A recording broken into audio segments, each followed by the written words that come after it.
Bismillahirrahmanirrahim. Assalamualaikum warahmatullahi wabarakatuh. Di sini saya akan memaparkan tentang pengembangan LKPD berbasis Discovery Learning pada mata pelajaran IPA dalam PJJ Luring. Sebenarnya saya belum memiliki kapasitas yang lebih untuk hadir di sini. Cuman saya berusaha dari sedikit yang saya miliki untuk berbagi kepada teman-teman guru. Ini PPT yang saya buat, saya sengaja desain dengan kalimat-kalimat agar teman-teman nanti jika ada waktu yang longgar itu bisa membacanya kembali. Saya khawatir seringnya mengikuti webinar, suara yang ditangkap di sana dari sini itu kurang jelas. Jadi yang pertama kali kita itu harus memahami konsep IPA itu seperti apa sebenarnya. Seperti yang tadi oleh guru saya katakan, Pak Wandi, bahwa ada 3 dimensi di dalam IPA. Dimensi konsep, dimensi proses, dan aplikasinya yang terkait dengan sikap ilmiah. Jadi IPA itu pada hakikatnya termasuk dalam pengetahuan yang mengedepankan pemahaman ilmiah. Dalam mengedepankan pemahaman ilmiah ini, dapat dilakukan melalui kegiatan-kegiatan penelitian yang melibatkan pengamatan dan pemikiran. Untuk apa kegiatan penelitian, pengamatan, dan pemikiran yang dilakukan oleh peserta didik?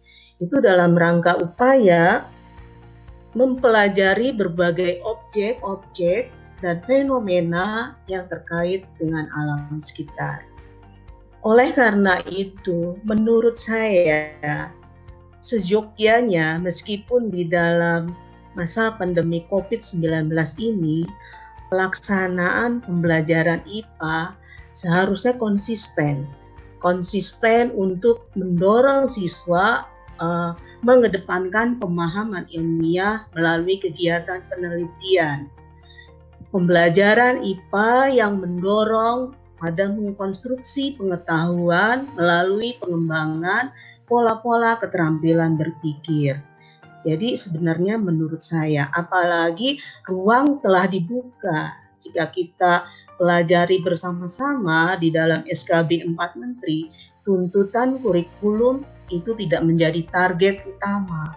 Di sini waktunya kita sebagai guru IPA mendorong bagaimana caranya siswa mengkonstruksi pengetahuan dalam upaya mengembangkan pola-pola keterampilan berpikir. Kenapa keterampilan berpikir itu menjadi demikian penting menurut saya? Karena keterampilan berpikir ini dalam masa yang ke depan itu siswa akan dihadapkan dengan soal-soal yang berbasis AKN. Berdasarkan sosialisasi yang pernah saya ikuti, soal-soalnya hampir semuanya melibatkan keterampilan berpikir siswa. Selain itu, keterampilan berpikir merupakan kompetensi life skill potensial yang nanti di masa depan dapat membantu seseorang dalam memecahkan permasalahan kehidupan sehari-hari dan untuk survive hidup menghadapi permasalahan pada tren global di era abad 21. Nah, mengembangkan keterampilan berpikir selama KBM-BDR itu bukan sesuatu yang mudah memang. Harus diakui bukan sesuatu yang mudah. Karena guru harus memberikan kesempatan pada siswa dalam menemukan dan membangun konsep pengetahuannya melalui pengalaman belajar secara langsung dan mandiri. Ini bukan perkara mudah. Kenapa? Karena realisasi dalam tahap pelaksanaannya, guru harus menyediakan wahana belajar. wahana belajar yang melengkapi kebutuhan siswa untuk itu, untuk mengajak siswa melakukan kegiatan menemukan hal baru. Kalau pola-pola BDR yang kita lakukan, yang saya mungkin lakukan selama ini hanya memindahkan bahan-bahan pelajaran dari satu bahan ajar ke bahan ajar yang lain, rasanya ini belum efektif dan belum dapat digunakan untuk membangun keterampilan berpikir tadi. Sehingga diperlukan pengembangan lembar kerja siswa. Saya lebih sering menyebutnya dengan lembar kerja siswa. Namun jika ada teman-teman yang lebih mengenai terminologinya lebih suka kepada LKPD, monggo. Jadi pengembangan lembar kerja siswa atau pengembangan lembar peserta didik berbasis discovery learning. Sebenarnya LKPD itu seperti apa? Kita harus membedakan di sini antara lembar tugas dan LKPD. LKPD seperti yang dijelaskan oleh Pak Wandi tadi, itu perangkat yang memuat lembar-lembar kegiatan siswa. Dibuat dengan mengacu kepada KD, kompetensi dasar. Jadi yang menjadi acuan pertama di dalam mengembangkan sebuah LKPD adalah kompetensi dasar. Dari kompetensi dasar baru diturunkan menjadi poin-poin di bawahnya. Nanti akan kita bahas ya setelah ini. Jadi bukan tujuan dulu, tapi dari kompetensi dasar dulu. Kemudian LKPD yang baik itu LKPD yang harus mampu meningkatkan keaktifan belajar siswa, meningkatkan minat belajar siswa, membangun pemahaman dan keterampilan proses berpikir siswa selama belajar mandiri dalam kegiatan BDR menggunakan LKPD tersebut. Ada beberapa syarat yang dapat dipenuhi, yang harus dipenuhi seseorang untuk mengembangkan lembar kerja siswa. Yaitu ada 3 yang saya bahas di sini, yaitu syarat didaktik, syarat konstruksi, dan syarat teknis. Syarat didaktik itu menjelaskan bahwa LKPD yang disusun, LKPD yang dikembangkan harus bersifat universal. Artinya berlaku umum, baik untuk siswa yang kategori pandai maupun siswa yang slow learner, lamban.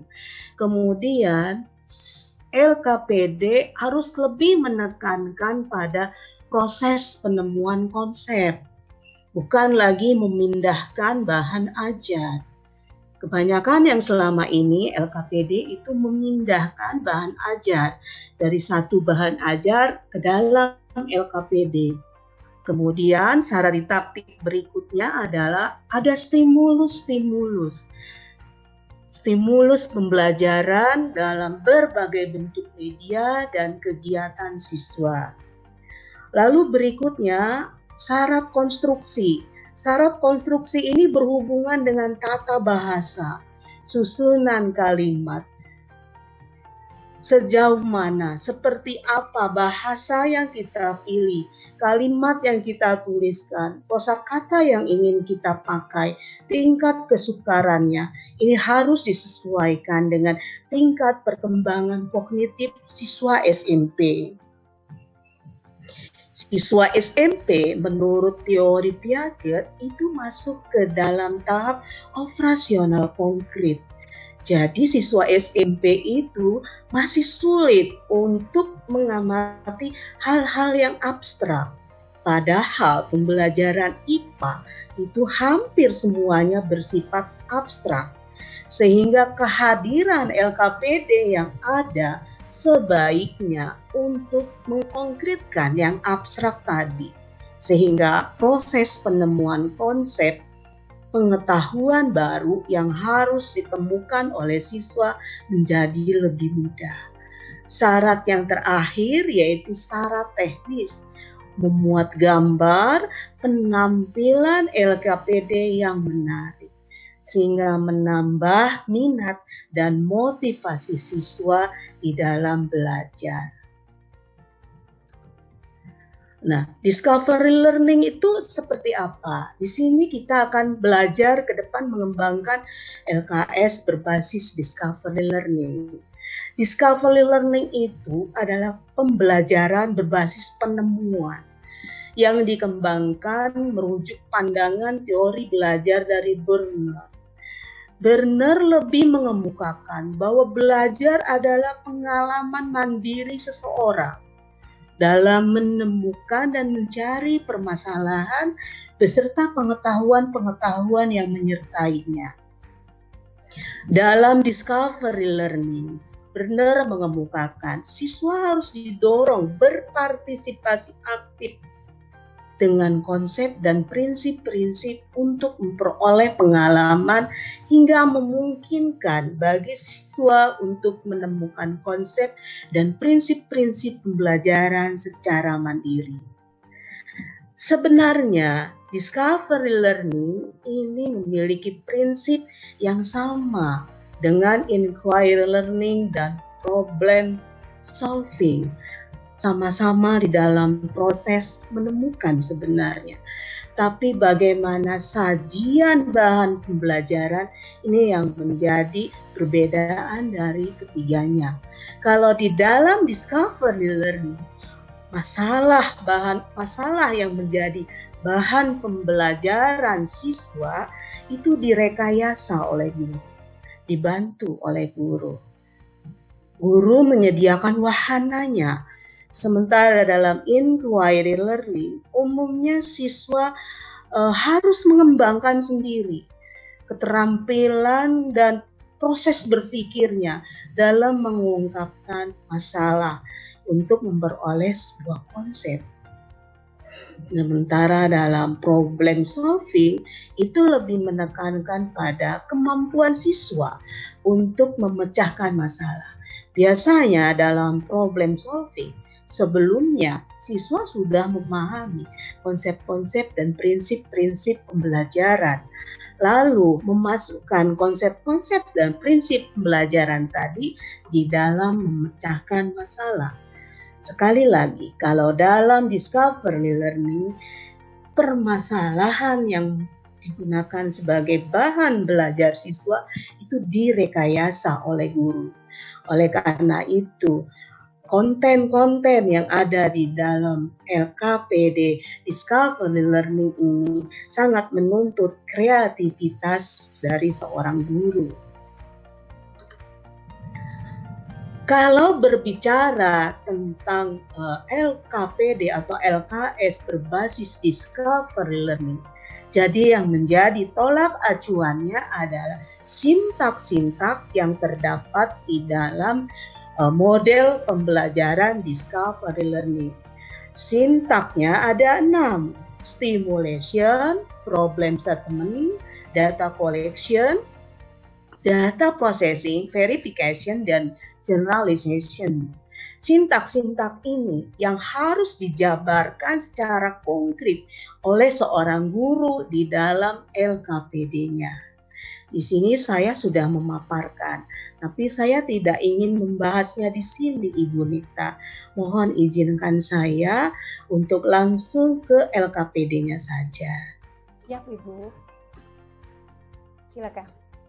Nah, dalam proses menemukan LKPD berbasis discovery learning, dia tidak bisa berdiri sendiri. Dia harus punya pendamping, punya teman yang harus disediakan juga oleh gurunya. Temannya adalah modul pembelajaran yang digunakan untuk membuka wawasan siswa dalam rangka menemukan konsep. Di sini yang saya paparkan di sini yaitu tentang materinya sistem peredaran darah. Di dalam KD-nya 3.7 dan 4.7, kalau kita perhatikan di sini, dia ada di level menganalisis. Berarti dia di C4. Tuntutan KD-nya adalah menghendaki terlaksananya proses pembelajaran keterampilan berpikir tingkat tinggi. Jadi, kalau saya memilih indikatornya menyebutkan itu masih terlalu lemah di sini. Tuntutan KD belum saya penuhi secara maksimal. Hukumnya saya berdosa di sini. Minimal KD menganalisis, saya harus memilih salah satu indikatornya adalah membedakan karakteristik dari sel darah dan seterusnya. Nanti konten materinya bisa dibaca. Sebenarnya tanpa LKPD Discovery Learning sah-sah aja jika kita membuatkan lembar tugas. 1. Apa yang dimaksud dengan darah? 2. Sebutkan ciri-ciri sel darah merah. Sudah selesai. Tapi itu bukan hakikat IPA. Hakikat IPA adalah tadi mengedepankan pemahaman ilmiah melalui proses menemukan konsep.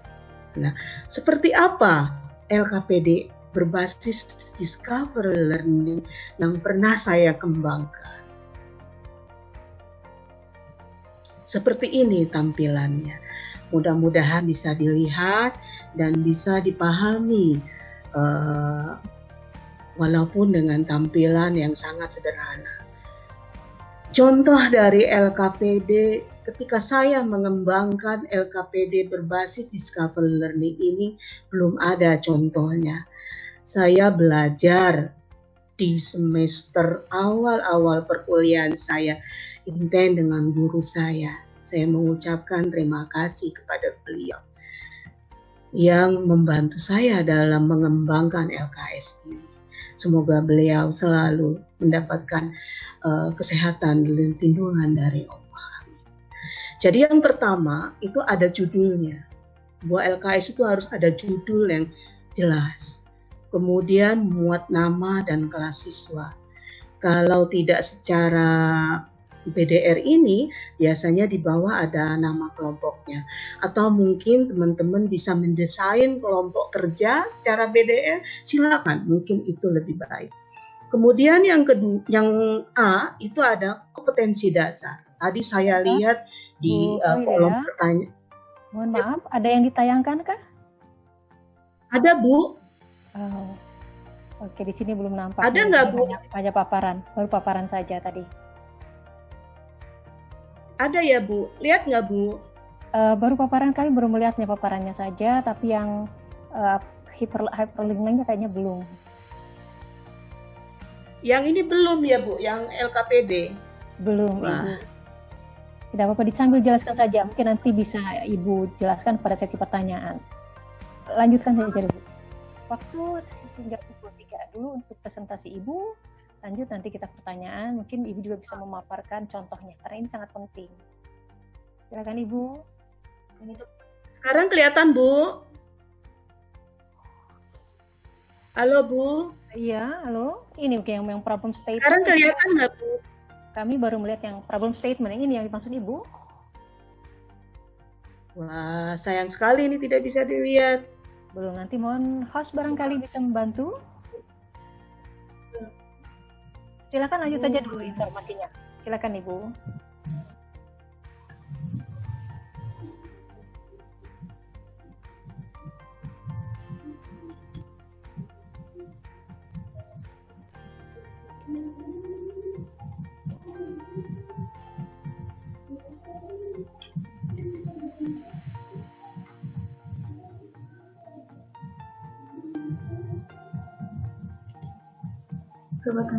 Jadi yang pertama itu kompetensi dasar.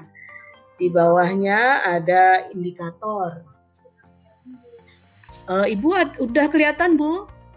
Belum nampak Ibu, namun jelaskan saja dulu hingga pukul 3, nanti kita langsung ke sesi tanya jawab sambil Ibu mempersiapkan tayangan. Kemudian ada petunjuk umumnya, baru di bawahnya itu tahap stimulation. Nah, sintak yang pertama masuk di sini yaitu tahap stimulation. Di sini guru bisa menayangkan pertanyaan-pertanyaan, memberikan rangsangan yang berupa pertanyaan-pertanyaan. Akan tetapi tidak langsung pada tahap generalisasi, ya. Tidak menunda dulu tahap generalisasi. Justru yang harus dilakukan adalah guru memberikan aktivitas-aktivitas pembelajaran yang lain yang tujuannya untuk sampai pada bahan pembelajaran utama.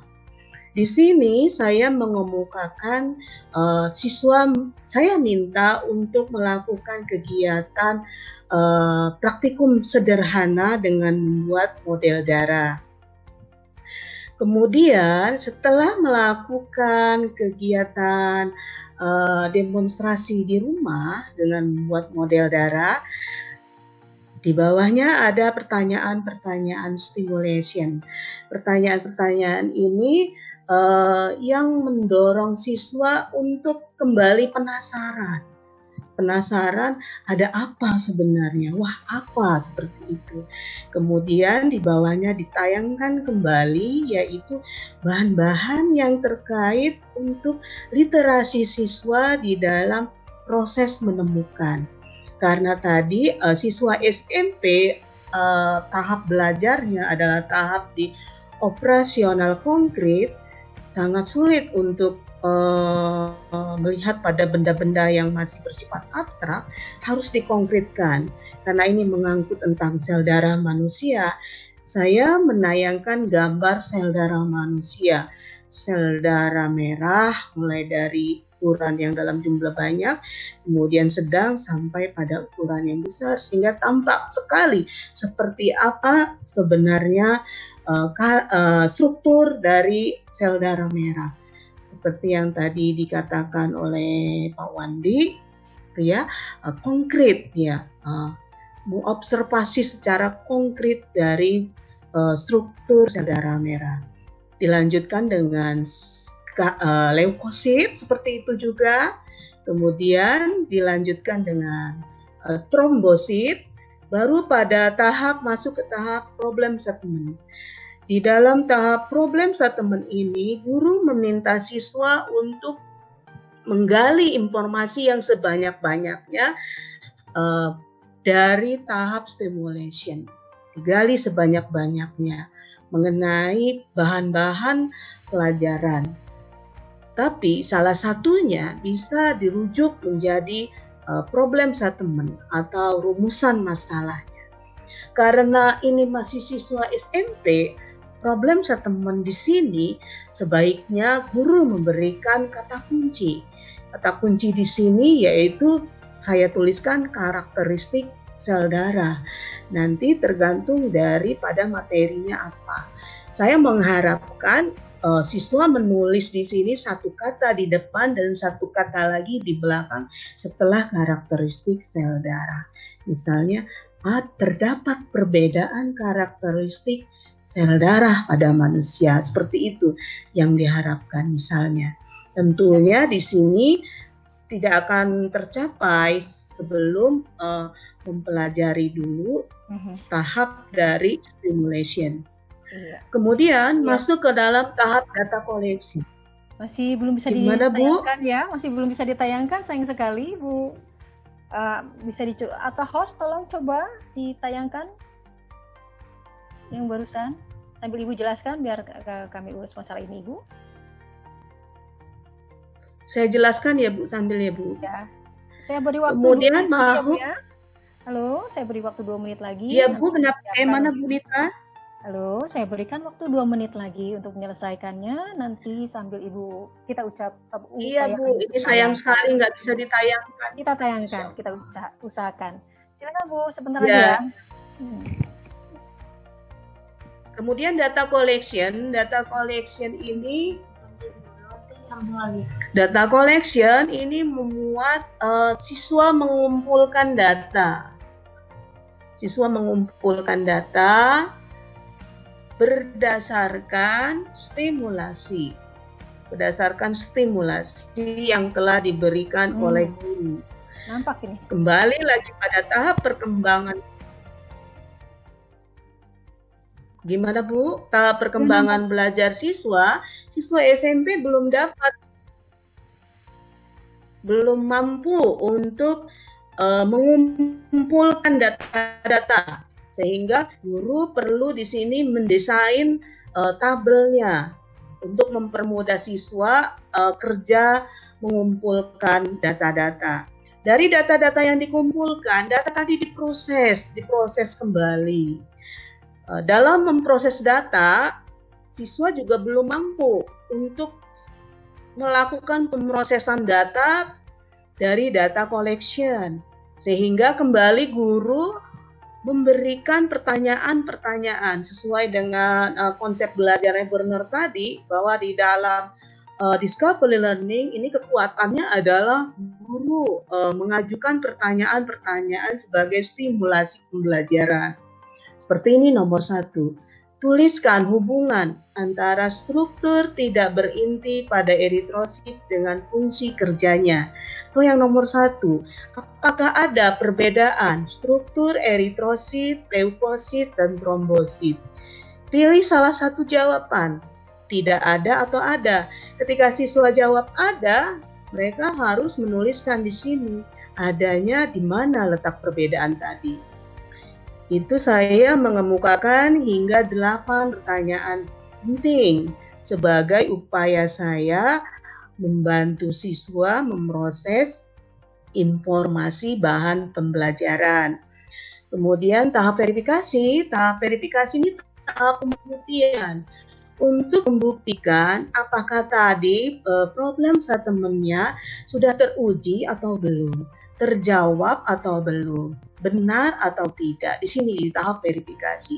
Jika masih ada perbedaan-perbedaan antara data collection dan data processing dengan problem statement, dengan sumber bahan yang diberikan oleh guru tadi, di sini siswa dapat menuliskan perbedaan-perbedaannya. Kalau dalam pembelajaran biasanya saya tahap verifikasi ini dilanjutkan dengan langsung siswa mempresentasikan hasilnya, sehingga terjadi forum diskusi besar di dalam kelas. Nanti pada saat BDR ini teman-teman bisa mendesainnya ya seperti apa. Tentunya sulit kalau untuk presentasi mungkin ya. Kemudian yang terakhir yaitu generalisasi. Generalisasi ini menyimpulkan kesesuaian antara problem statement dengan data collection, data processing, dan hasil dari tahap verification. Demikian Ibu.